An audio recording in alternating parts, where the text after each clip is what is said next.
Hi, my name is Samantha Miller and I'm from Tarleton State University. Today I'm going to give you an informative speech on how to plan an engagement party. I recently went through this as I helped my brother plan his engagement party, so I'm going to give you the 10 general steps that we followed in this process, but they can always be expanded upon and kind of manipulated for your personal taste. So here is a large list of these steps.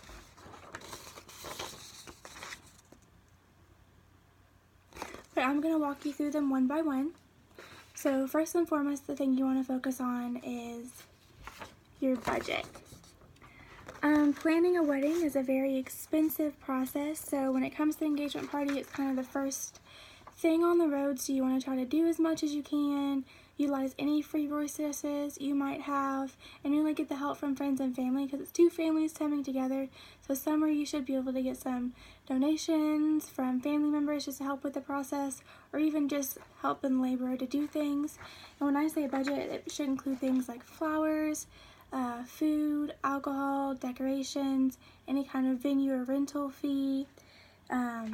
Everything like that should be included in your budget at the beginning, so you can keep track of how much you're spending, and if you go under on something, you can help with something you might go over on, or just really try to keep things level so you can save for the wedding, which is going to be more expensive than the engagement party. After you have your budget, you should next go on to your theme. And when I say theme, I'm talking color scheme, plates, napkins, cups, what kind of flowers you want to use. So that'd be under theme. Theme includes all of these things right here. So personally, for our color scheme, we chose white, gold, a eucalyptus green, and small touches of pink. It's kind of a visual example of our color scheme. But there are all kinds of various color schemes if those don't fit your needs or your tastes. There's many different things you can choose. For our napkins, we stuck with pink, gold, and white. Now these aren't our actual napkins, but these are just examples of napkins you could choose, and I just found these on Pinterest. Pinterest is an awesome tool to plan any kind of party like this. These are also just other options for color schemes if you just aren't feeling white and green.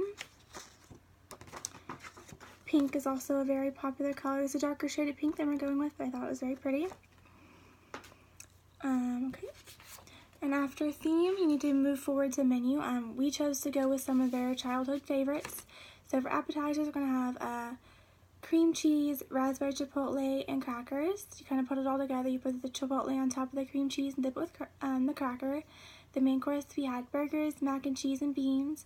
For dessert, we had chocolate dipped strawberries, miniature pies, and pound cakes. And beverages, we had it at the family restaurant venue, so that also saved us some money, but then we were able to use the soda machines there as well. So there was soda, tea, lemonade, water, and then we had a bar as well, so there's beer and sangria.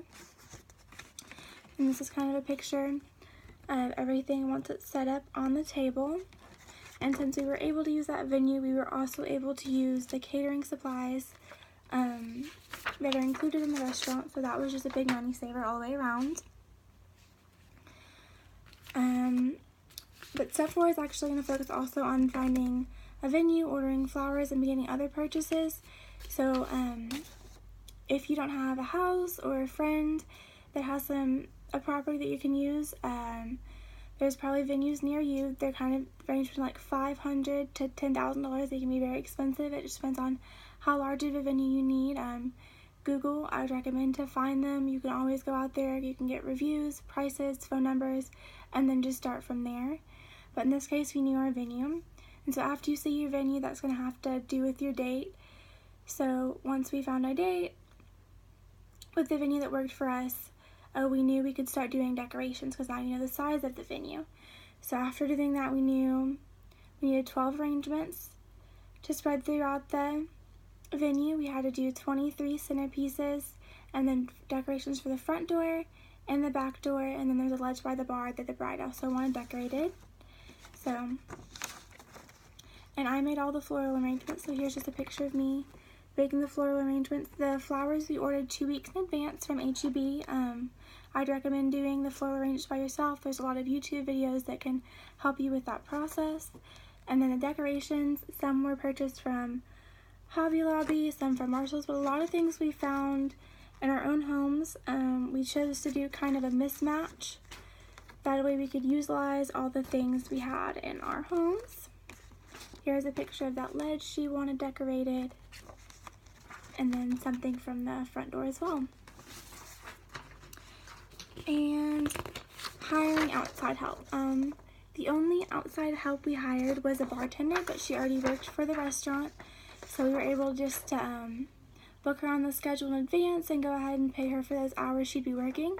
But if you are not going to be, that isn't a resource for you, then again, I would recommend Google. Restaurants that provide the food often will also offer for an additional price, have people serve the food, pick up the trash, all kinds of things like that. If you want a photographer, it's all just things you need to look up on the internet. And the information's there, and a lot of people, once you call them, they have their own process. So if you don't know what's quite going on, I would recommend doing a price search individually first and then going forward with that. So after you have those things figured out, you make your guest list and send out invitations. Personally, we decided to save some money and do a Facebook events page. This is free to set up, and is what you do is you make the page from your personal account, but it is separate. You invite all the people you'd like to come to your party to that page, and they can either click going, not going, or maybe. This is a very quick way for them to RSVP, and they also can write notes on the page if they would like, so that's kind of a sweet thing. And a lot of people now have a Facebook, almost everyone, so it's nice to save the money there, but then do send out invitations for the bridal shower and the rehearsal dinner and the wedding. And then I'd recommend giving about 3 weeks, if not, or even 2, depending on how many RSVPs you get. After going from that point, just confirming with your vendors that your estimated numbers were correct. Since our only outside help was the bartender and we're purchasing the alcohol, it had no effect on our vendor, but it did allow us to go ahead and nail down a grocery list and get any products we could in advance and just know exactly how much we were going to spend on our budget. And step 8 is finding friends and family members that will help you. This is a very big process depending on the size of your engagement party. So it's important to speak to people around you, let them know that you need help, and just be able to delegate tasks. There's a lot of different things you can do. So after you've made the budget and done everything you can yourself, just split things up and let them know what they can help you with. And that carries over into step 9 is what we did. Step 9 is either make a schedule or a checklist. We chose to make individual checklists for each person helping. So this is just kind of an example. Dirk, which is the father of the groom, he made the burgers and paid for the alcohol.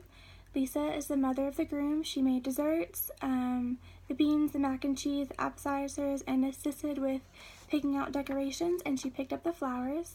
Myself, I decorated the venue, made the floor arrangements, assisted with decorations, took pictures, and found the sangria recipe. Maddie is the bride. She helped pick out decorations, printed out pictures, assisted with decorating the venue, managed the Facebook profile, and provided insight for menu items. Dylan is the groom. He purchased supplies for the main course, made decisions on the liquor list, and brought supplies for main course to the venue the morning of. Paige is our bartender. She prepped the bar, made the sangria, served alcohol, and cleaned the bar. And Penny and Lori are my mom's friends, and they helped prepare food, monitored the buffet, and helped clean after, so it really was all a group process, and that was helpful. So this is the bride and myself. This was our bartender, Paige. She's right back there. And this is my mother and her 2 friends that helped, Lori and Penny. So that was very helpful. And in the middle is my brother, the groom. So we all kind of took equal. Her family is from out of state, so that's where they weren't as involved, but they will be involved in other things. And then last things last is step 10, to pay any vendors or bills that have yet to be paid, and to send out thank you notes. I think it's very important to pay in advance if possible, but if the vendor prefers to be paid at the event, to have that payment ready so you don't forget and it's not a hassle on your night, because that's the last thing you want to worry about. And then just send thank you notes to anyone who has helped you and provided their time. I think that's important, and it's the respectful thing to do. So that was 10 steps as to how to plan an engagement party.